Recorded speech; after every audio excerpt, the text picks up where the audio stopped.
This is the Theme 3 presentation for RED6544, which means that you're about halfway through the class at this point. The essential question for Theme 3 is comprehension instruction in the content areas different? So we're focusing in specifically on content area literacy, instruction, and learning, which is why your PLC presentation is placed in this particular theme.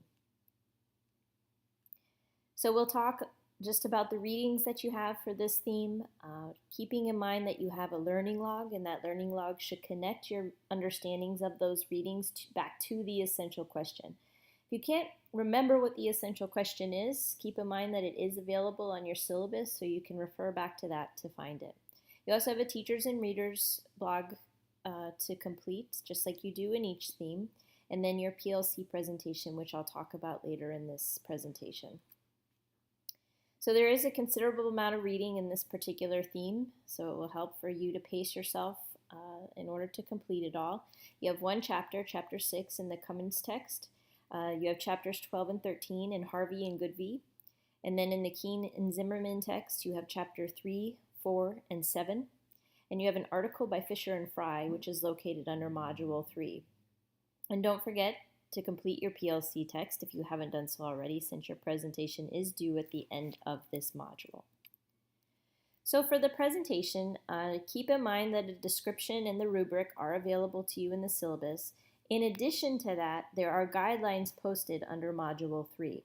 The guidelines explain that for this particular assignment, you're ultimately trying to sell this book to your classmates. So helping them understand why they might want to utilize this book for professional development in their schools.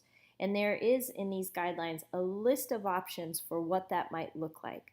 I'm asking that you step outside of your comfort zone and don't automatically resort to a PowerPoint, but think about ways that you might make your salesmanship a little bit more engaging. And so I speak in those guidelines about thinking about this as a book trailer or a movie trailer, how you might get someone excited about it without giving the whole thing away, but helping them to kind of think through why they might want to select this text for their own professional development. And there are a series of questions that are asked in those guidelines so that you can think about what you might include in that book or movie trailer that you use.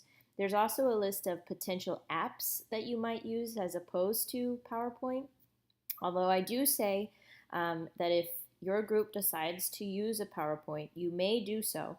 However, you need to include presenter notes in your PowerPoint if you do.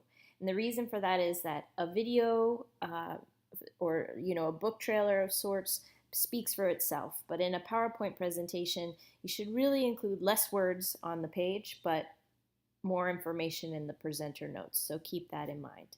I am going to provide a link to, I think, a Google Doc, but I'm still kind of working out exactly what I want us to use so that you can post your assignment, your presentation to a space that everyone can check them out and learn about the text that you read and see the trailers that you create. So I'll provide more information and announcements about that. So if you have any questions about the PLC presentation or any part of Theme 3 or any part of the class for that matter, just remember that you can email me at any time. Thanks so much.